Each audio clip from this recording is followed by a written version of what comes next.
মঙ্গলবার রাজধানীর ওসমানী স্মৃতি মিলনায়তনে আয়োজন করা হয় বেগম রোকেয়া দিবসের অনুষ্ঠান। এ সময় নারী জাগরণে অবদান রাখায় 4 নারীকে রোকেয়া পদক তুলে দেন প্রধান উপদেষ্টা ডক্টর মোহাম্মদ ইউনূস। নারীদের কালেকটিভ পুশব্যাক ছাড়া গুম বাংলাদেশে এরাডিকেশন সম্ভব না। গর্ভাবস্থা, শৈশবকাল, অপুষ্টি, পরিবেশগত দূষণ, এগুলো সব কিছুতেই নারীদের অভিজ্ঞতাকে যদি ইউজ করা যায় তাহলে বিজ্ঞানে এটা একটা বিরাট হেল্প হয়। অনুষ্ঠানে প্রধান অতিথির বক্তব্যে ডক্টর ইউনূস বলেন, বেগম রোকেয়া সমাজ বিনির্মাণের আদর্শ।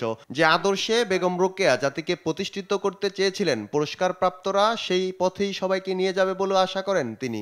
আজকে যারা পুরস্কার পেলেন তারা শুধু বাংলাদেশের নয়, সারা বাংলাদেশকে তারা অন্য এক পর্যায়ে নিয়ে গেছে প্রত্যেকে।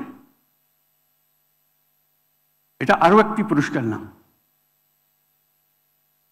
এটা যুগান্তকারী পুরস্কার, যারা আমাদেরকে দুনিয়ার সামনে অন্য স্তরে নিয়ে গেছে। বেগম রোকেয়া যে স্বপ্নের কথা বলেছেন, সেই স্বপ্নের পথে অগ্রসর হওয়া সম্ভব হয়নি বলেও মন্তব্য করেন প্রধান উপদেষ্টা। বলেন, রোকেয়ার আদর্শ অনুসরণ করে নতুন বাংলাদেশ বিনির্মাণে সবাইকে এগিয়ে আসতে হবে। আজকের যে নারী সমাজ, গণ অভ্যুত্থান পরবর্তী নারী সমাজ, সেটা ভিন্ন নারী সমাজ, নতুন বাংলাদেশ গড়ার নারী সমাজ। এদের মাধ্যমে এই নতুন বাংলাদেশের যাত্রা শুরু। এ সময় মহিলা ও শিশু বিষয়ক মন্ত্রণালয়ের নাম পরিবর্তন করে নারী ও শিশু মন্ত্রণালয় করার ঘোষণা দেন প্রধান উপদেষ্টা।